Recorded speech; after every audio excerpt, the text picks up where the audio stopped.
한복판을 우리 지나고 있는데 한국은 어제가 입춘이고요. 우리가 입춘을 맞이했습니다. 오늘은 여기 정월 대보름을 맞이했어요. 한국의 성급한 매와 몇 송이가 피어났다는 소식이 들려왔습니다. 미국 동부와 캐나다 쪽은 겨울이 아직 자리를 내어줄 생각은 없어 보입니다. 그렇지만 봄은 벌써 저 모퉁이를 돌아오고 있습니다. 제가 제 고향이 시골이에요. 시골에 자랄 때 눈 석인 물이 얼음장 밑으로 흘러가는 소리가 들려올 때 계절이 바뀌었구나 하는 것을 깨달았어요. 지금 인생의 겨울을 보내고 계신 분들이 계십니까? 봄볕처럼 다가오는 하나님의 은혜를 여러분 이 주일 체험하시길 다시 한번 주님의 이름으로 축원합니다. 사랑하는 여러분, 우리 모두는 다 예수님을 믿는 사람들이에요. 근데요, 믿음이라는 게 다 천차만별이에요.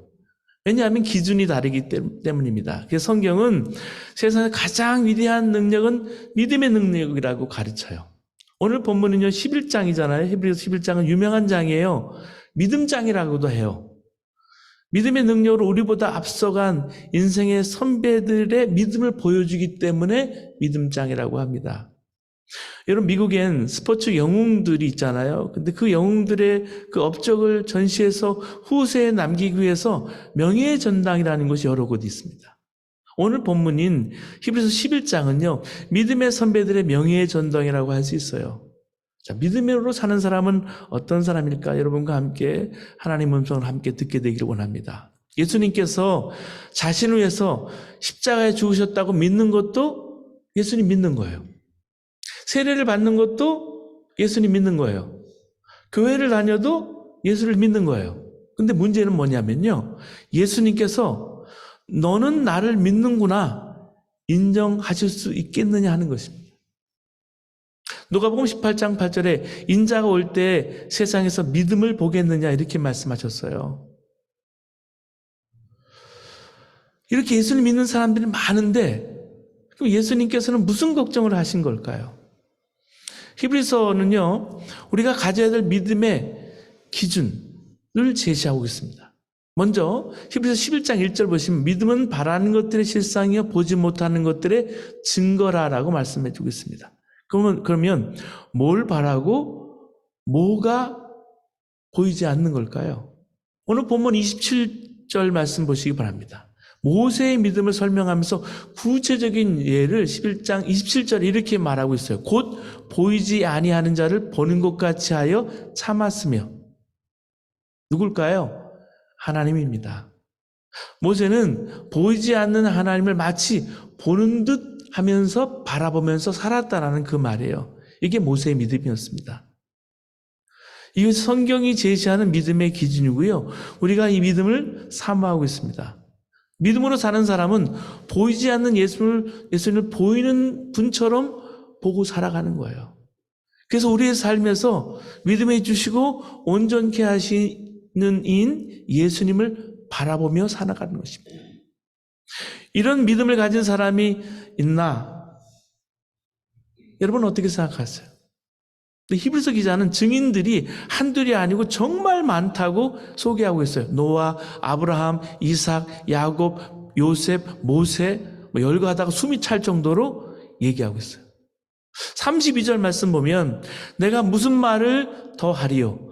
기드온, 바락, 삼손, 입다와 다윗과 사무엘과 및 선지자들의 일을 말하려고 하면 내게 시간이 부족하리로다. 이 많은 사람들을 말하려고 하면 시간이 부족하다 할 정도로 얘기하고 있어요. 우리 눈에 보기에는 찾아보기가 정말 어려워요. 힘든데 실제로 보면 너무나 많다는 거예요. 그래서 히브리서 12장에 보면 12장 1절에 가서 보면 우리에게 구름같이 둘러싼 허다한 증인들이 있으니 이렇게 말씀해 주고 있습니다. 그러면 주님은 오늘 히브리서 11장을 통해서 우리에게 무슨 말씀을 하시려고 하시는 걸까요? 믿음으로 산 증인들이 많다고 말씀하시는 걸까요? 몇 명인지 좀 세어보라고 말씀하시는 걸까요? 너도 믿음으로 사는 바로 그 사람이냐? 묻고 있는 거예요. 여러분 이 시간 상상의 눈을 떠서 주위를 바라보시기 바랍니다.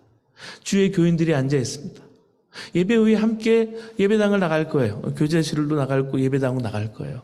그때 앞에 노아가 있고요. 아브라함이 가고요. 모세가 가는 것을 봐야 합니다. 옆에 이삭이 가고 야곱이 가고 요셉이 가고 뒤에는 기드록, 바락, 삼손, 입다, 다윗, 사무엘 그리고 예언자들이 함께 걸어가는 것을 상상해 보라는 거예요. 생각해 보라는 거예요. 사랑하는 여러분, 우리가 한 주간을 살아갈 때 이 느낌을 잃지 말아야 합니다. 옆에 안 보입니까? 그럼 위를 바라보시기 바랍니다. 믿음의 증인들이 걸어가고 있어요.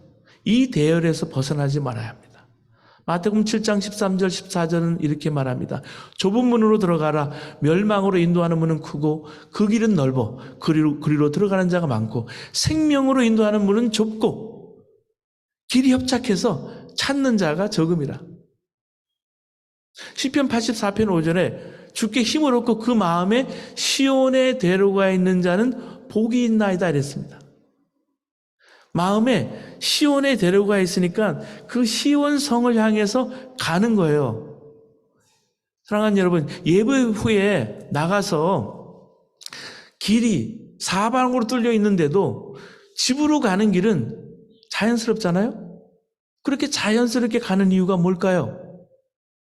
마음에 집으로 가는 길이 있기 때문에, 마음에 집으로 가는 대로 가면 갈 수 있기 때문에. 미국 콜로라도 덴버에 와서 처음에는요, 우리 GPS도 없었잖아요. 지도 보고 찾아가는데 방향 감각이 없어요. 밤에 길을 잃어버렸는데요, 공항 갔다가 와서 정말 2시간을 헤맸어요. 누구한테 말도 못하고. 밤에는 여러분 산호세 다운타운 딱 떨어지면요, 방향 감각이 없으면 갈 수가 없어요. 사랑하는 여러분, 마음에 천국으로 가는 대로가 있는 사람은 세상 사람들이 어떻게 살든 천국 가는 자의 삶을 살아가는 거예요. 어떻게 믿음으로 사는 사람이 될 수 있을까요? 오늘 말씀을 통해서 우리에게 가르쳐 주신 하나님의 음성은 하나님을 경외함이 있어야 된다는 말씀입니다. 믿음으로 사는 사람을 언급한 첫 번째 사람이요, 노아거든요. 여러분, 노아를 설명하면서 주목해 보아야 할 말씀이 있습니다. 7절 말씀 함께 보실까요? 믿음으로 노아는 아직 보지 못하는 일에 경고하심을 받아 경외함으로 방주를 예비하여 그 집을 구원하였으니 이로 말미암아 세상을 정죄하고 믿음을 쫓는 의의 후사가 되었느니라. 여러분, 노아가 살던 때가 언제예요? 창세기에 아주 초반부에 6장에 보면 6장 5절 이하에 보면 여호와께서 사람의 죄악이 세상의 관영함과 그 마음의 생각의 모든 계획이 항상 악할 뿐임을 보시고 땅 위에 사람 지으셨음을 한탄하사 마음에 근심하실 정도로 그렇게 악한 시대에 살았던 사람이 노아예요. 그 악한 시대에 살던 노아가 하나님으로부터 곧 홍수가 세상을 심판할 것이니까 산 위에다가 방주를 지으라 말씀을 들었어요. 가능할까요? 그 노아가 120년 동안 그 방주를 지었습니다. 그것도 산에다가. 어떻게 그럴 수 있었을까요? 여러분, 성경은 노아가 하나님을 경외하는 사람이었기 때문에 그렇게 했다고 말씀해주고 있어요. 그가 하나님을 경외했기 때문에 하나님 말씀을 진지하게 받았던 거예요. 그래서 정신병자 미치광이 광신자라는 조롱을 받으면서도 산 위에 방주를 120년 동안 지었습니다. 만들었습니다. 그럼 믿음으로 사는 사람에게는 근본적으로 하나님을 경외하는 마음이 있어야 하는 거예요. 롯의 사이들이 하나님 말씀을 농담처럼 여기다가 결국은 어떻게 됐습니까? 망했잖아요. 여러분, 하나님을 경외한다면 하나님 말씀을 진지하게 받아야 합니다. 노아는 산 위에 배를 만들었어요. 여러분, 우리는 어때요? 예수님이 내 안에 계실까? 예수님이 과연 내 안에 살아 계실까? 그 질문을 품고 몇십 년을 품고 살았습니다. 근데 노아는 12개월도 아니에요. 12년도 아니고요. 우리 120년 동안 배를 만들었습니다. 창세기 6장 22절에 이렇게 말씀하고 있습니다. 노아가 그와 같이 하되 하나님이 자기에게 명하신 대로 다 준행하였더라. 그러니까 노아가 하나님을 경외한 사람이란 얘기예요. 두 번째 아브라함이 나와요. 아브라함은 하나님의 부르심을 받았을 때 어디로 가야 될지 알지 못했지만 떠났어요. 하나님께서 이삭을 바치라고 하실 때 아브라함은 이삭에게서 내 자손이 정말 태어날 것이다. 앞으로 내 자손의 자손을 볼 것이다. 그 말씀을 믿고 이삭을 죽은 사람들 가운데서도 되살릴 수 있다고 믿고 이삭을 바쳤습니다. 하나님께 바쳤어요. 이삭은 장래일을 바라보면서 야곱을 축복합니다. 야곱은 요셉의 아들들을 축복했습니다. 요셉은 이스라엘 자손들이 결국 이집트에서 나가게 될 것을 바라보면서 자기 뼈를 가져가라고 유언을 해놨어요. 모세는 어떻습니까? 이집트의 왕자로서 자기의 신분, 부귀, 영화를 버린 거예요. 그 버린 것은 영원한 하나님 나라에서 상 주신 분을 바라보기 때문에 모세가 그렇게 할 수 있었습니다. 그러나 아무나 믿음으로 살 수 있는 건 아니에요. 여러분 오늘 본문 29절 말씀 함께 보세요. 믿음으로 저희가 홍해를 육지같이 건넜으나 애굽 사람들은 이것을 시험하다가 빠져 죽었으며 이렇게 말씀해 주고 있어요. 믿음으로 사는 사람은 홍해도 마른 땅처럼 건너갔지만 믿음이 없었던 이집트 군대는 수장되고 말았습니다. 물에 다 빠져버리고 말았어요. 하나님 믿으니까 하나님 나라를 믿게 되고요. 하나님 나라를 믿게 되니까 하나님 나라의 상급을 믿게 되고요. 하나님 말씀대로 살 수 있는 거예요. 이 땅에서부터.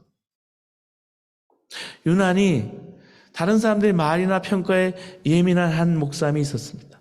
우리도 여러분 살면서 다른 사람의 말이나 평가에 그거 예민해지면요. 마음이 불편할 정도가 아니라 밤에 잠을 자지 못해요. 그 사람을 어떻게 대해야 될지 알지 못하는 거예요. 이 목사님이 어떤 사람이 뭐라고 말만 하면 신경이 쓰이고 마음 아파서 괴로워지는 거예요. 주변의 말에 너무너무 괴로워하는 모습을 사모님이 보고 어느 날 남편인 목사님에게 이렇게 말했어요. 목사님은 사람의 말에 대해서는 그렇게 신경을 쓰면서 하나님 말씀에 대해서는 왜 그렇게 신경을 덜 쓰십니까? 목사님이 이렇게 사모님이 말한 것을 듣고 충격을 받은 거예요. 그리고 그때부터 하나님 말씀에 더 귀를 기울여 목했어요. 그래서 그 위기에서 벗어났다고 합니다. 이런 사람의 말과 사람의 평가 거기에 신경을 쓰면요 하나님 말씀대로 살지 못해요. 많은 사람들이 하나님 말씀 들으려고 하지 않습니다. 농담거리로 여겨요. 그러면 믿음으로 살 수 없습니다. 여러분 우리 말 표현에 한국말이 참 재밌어요. 한국말 표현에 강조하느라고 사용하는 너무라는 표현은 엄밀하게 말하면 부정적인 의미를 가진답니다. 너무 좋다라는 말은 정확한 의미로는 안 좋다라는 그런 뜻인 거죠. 예를 들어 요즘 너무 바쁘다. 살다 보면 바쁠 수도 있지만 어느 정도면 너무 바쁜 걸까요? 예배도 드리지 못하고 기도도 못하고 말씀 묵상도 못하고 내가 오늘 하나님 앞에 살아온 스피리추얼 저널링 영성 일기도 못 쓸 정도로 바쁜 것이 너무 바쁜 거죠. 그러면 예수님이 주님이 아니라 예수님을 주님으로 부르면서 뭔가 지배당하는 거예요. 시간에 지배당하고 사는 거예요. 세상에 악한 영이 그 사람을 지배하고 사는 거예요. 바쁘지만 하나님을 경외하는 믿음으로 먼저 예배하고 기도하고 말씀 묵상하면 내가 시간을 지배하는 거예요. 한국에 바쁘게 살다가 오신 분들이 여기 계세요. 남편도 일하고 아내도 일하고 지난번에 어떤 자매랑 일했더니 얘기를 했는데요. 아니 한국에 그렇게 열심히 일하다가 여기 와서 사는 게 어떠세요? 목사님 너무너무 좋아요. 여기 와서 시간에 쫓겨 사는 것이 아니라 내가 시간을 이끌고 살아가는 것은 주님이 나를 이끄시기에 그렇게 살아가는 게 행복하다는 거죠. 요즘 경제적으로 너무너무 어렵다. 살다 보면 경제적으로 너무너무 어려울 수 있지만 어느 정도면 너무너무 어려운 걸까요? 목회를 제가 한국에서부터 해왔지만 안 어려웠던 적이 없어요. 항상 어려웠다 그래요. 근데 지금이 제일 잘 사는 거거든요. 여러분 11조도 할 수 없고 감사할 수도 없고 도와줄 수 없다면 너무 어려운 것이죠. 돈의 지배를 받고 사는 거예요. 마귀가 돈을 가지고 나를 조종하는 거예요. 이런 믿음으로는 결코 하나님의 재정적인 복을 받아서 누리지 못합니다. 복을 받았으면요, 복도 누릴 줄 아셔야 돼요. 재정적으로 어렵지만 하나님을 경외하는 믿음으로 먼저 11조하고 감사하고 나눠주면 내가 돈을 지배하는 거예요. 하나님께 주시는 재정적인 복을 받아서 돈을 지배하고 살아가는 여러분 되시기를 바랍니다. 너무 화가 난다는 표현이 너무 화가 난다. 화가 나는 것은 잘못이 아니에요. 그렇잖아요. 우리 분노라는 감정이 있어서 화가 나요. 그런데 너무 화가 나는 경우는 죄가 됩니다. 하루가 지나도 분을 참지 못하는 거예요. 십자가를 보고도 도무지 용서가 안 되는 거예요. 그러나 화가 나지만 하나님을 경외하는 믿음으로 내가 용서를 선포하고 오히려 기도하면 내가 화를 다스리고 사는 거예요. 많은 그리스도인들이 내가 죽었습니다. 내 자아와 내 욕심을 죽였습니다. 그렇게 말하지만 나를 죽이지 못해요. 예수님이 내 안에 계셔서 예수님이 내 주인이 되셔서 생명으로 사는 사람이 되는 게 어렵다고 얘기합니다. 왜? 내 자아를 죽일 수 없으니까. 근데 사실은 죽지 않으려고 하는 우리 자아가 문제이지요. 복음으로 살아가는 게 문제는 아니에요. 사랑하는 여러분, 이제 믿음으로 사는 훈련을 해야 합니다. 하나님 말씀을 믿고 그대로 산다는 것은 한번 내가 그냥 결단해서 되는 문제가 아니에요. 강한 체험으로 되는 것도 아니에요. 믿음으로 살아보지 않았기 때문이에요. 우리가 제자훈련을 하고 DTS를 하죠. 왜 그래요? 내가 믿음으로 살고자 2023년은 정말 하나님의 음성을 내가 듣고 살기 원합니다. 광야 같은 일상을 살아가면서도 하나님이 나와 함께 하시는 것을 정말 체험하기 원합니다. 훈련받는 거예요. 하나님 말씀 믿고 그대로 살아가는 거예요. 여러분, 영어를 잘 하지 못하는 이유는 영어를 사용하지 않았기 때문입니다.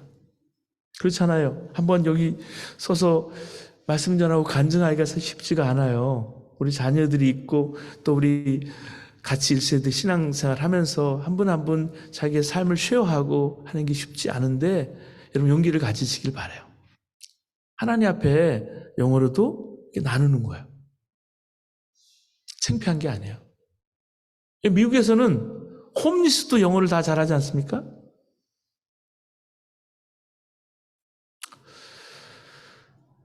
믿음도 사용하지 않으니까 믿음으로 사는 것이 두려운 거예요. 하나님 말씀이 검이라고 했는데 예리하고 날카로운 검이라고 그랬습니다. 여러분, 이 검을 잘 익히려면 익숙해져야 돼요. 말씀을 다루려면 익숙해야 합니다. 그렇지 않으면 날이 선 검일수록 두려운 거예요. 여러분, 한국에 제가 신학을 마치고 전도사 할 때 1992년에 10월 28일에 시한부 종말론, 예수님이 오신다, 한바탕 소동이 일어났습니다. 여러분 기억하세요? 당시를 생각해보면 정말 믿기지가 않을 정도로 정말 그런 어려울 정도 주변에 종말에 대한 예언이 참 많이 쏟아져 내려왔어요. 분명히 들었습니다. 한두 사람도 아니고 동시다발적인 경우에 도저히 헛소리할 사람이 아닌 사람이 그렇게 말할 경우에 여러분은 어떻게 하시겠어요? 근데 정작 성경적인 근거가 없는 거예요. 없었어요. 너무나 분명한 것 같지만 도저히 종말이 온다고 선언할 수가 없었습니다. 사랑하는 여러분, 언제 주님이 오셔도 준비하고 살아야 할 것이지 몇 날 몇 시에 온다? 다 거짓말이에요.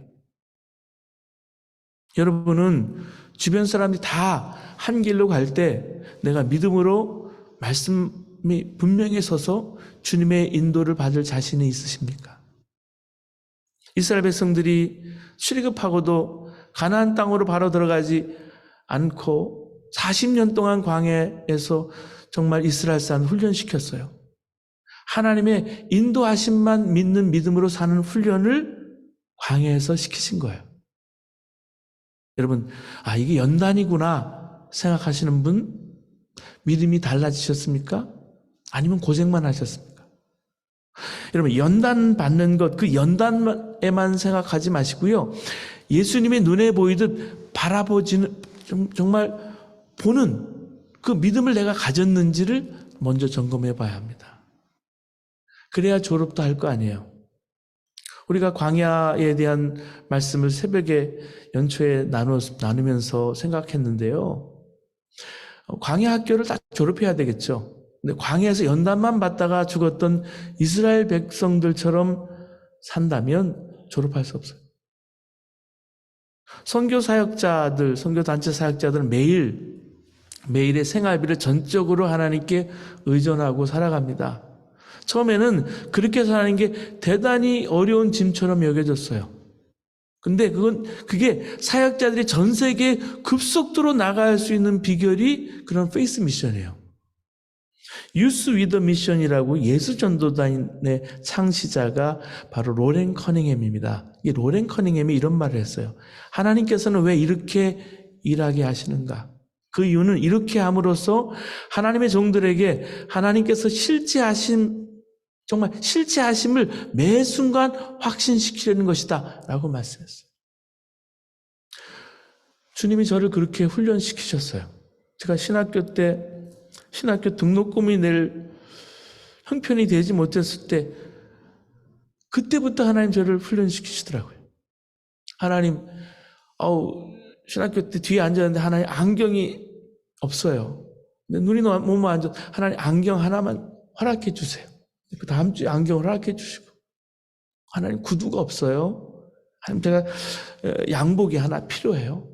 그래도 주시더라고요. 시골에서 목회하면 여러분 당시에 20만 원, 30만 원, 30만 원 생활비 받아서 헌금하고 살려면 쉽지 않아요. 저희 집사람이 미국에서 생활하다 왔는데 제가 5만 원을 생활비를 줬어요. 근데 그 5만 원 가지고 그 다음날 동방마트라고 가서 홀라당 다 쓰고 온 거예요. 한 달을 어떻게 살아가나. 근데 하나님이 훈련시키시는 거예요. 훈련시키시는. 미국에서 개척교회 하면서도 하나님 저를 훈련시키셨어요. 개척교회하고 차를 한 대 지금 자랑은 아니에요. 2002년 사고 나 2002년도 차 가지고 지금까지 제가 타고 있어요. 딱 하나예요. 저희 집 이름으로 돼 있는 거. 훈련시키시는. 필요하면 주시죠.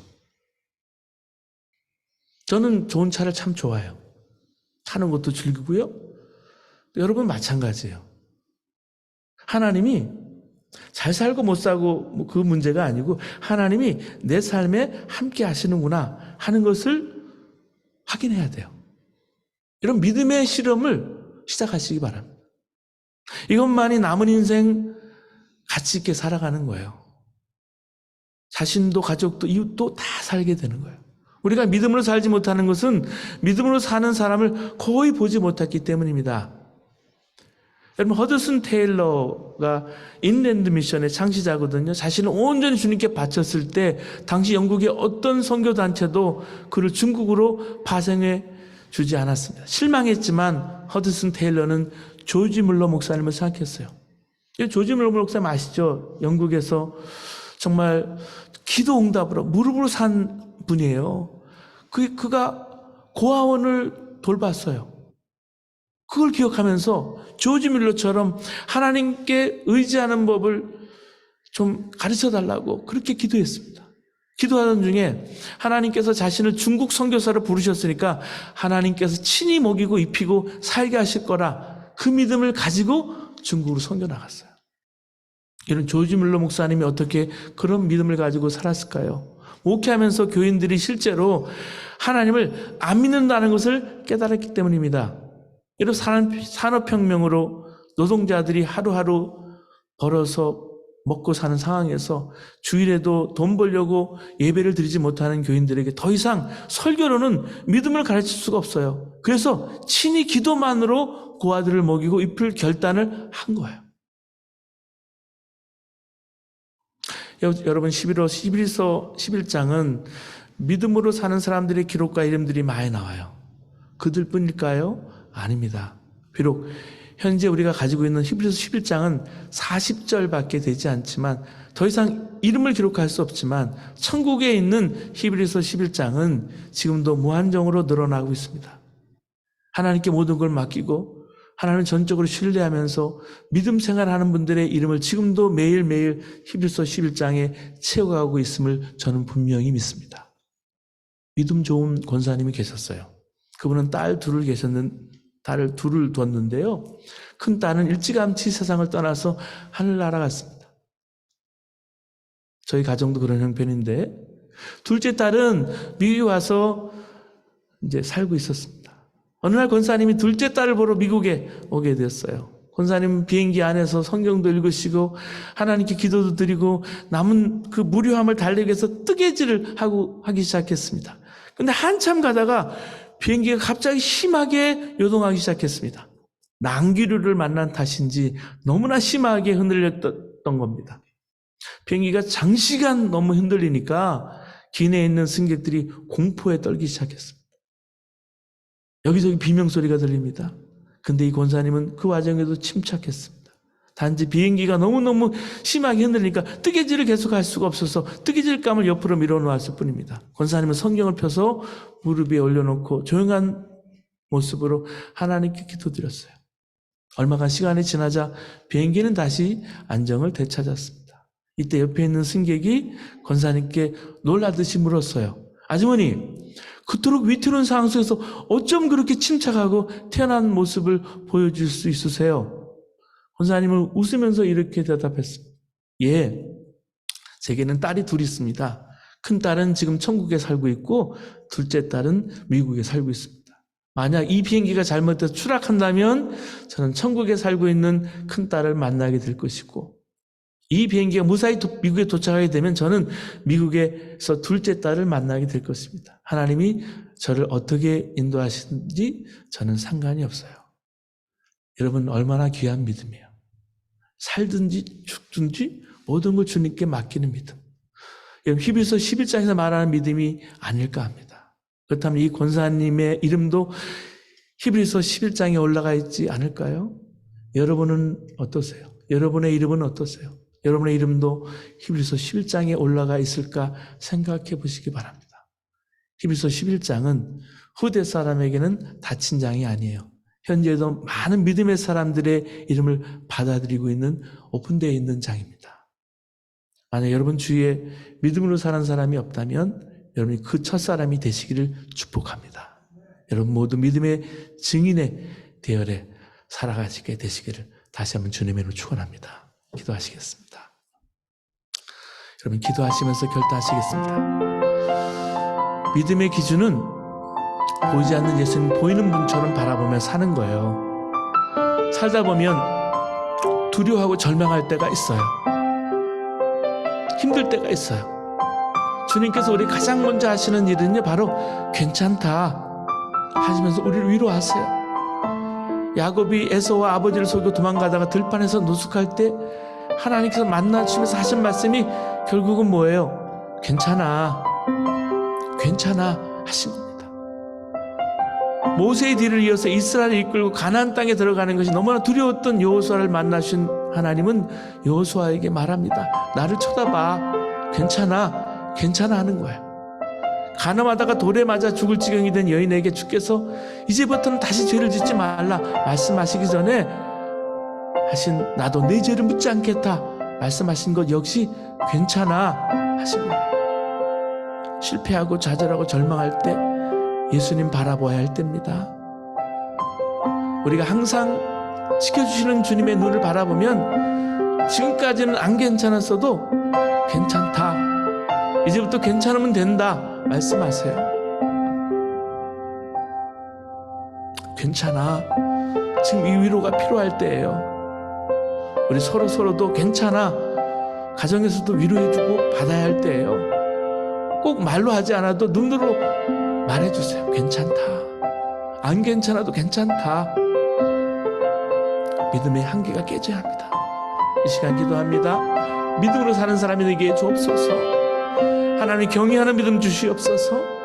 두려움과 염려를 내놓고 기도로 믿음으로 사는 사람 되게 주옵소서.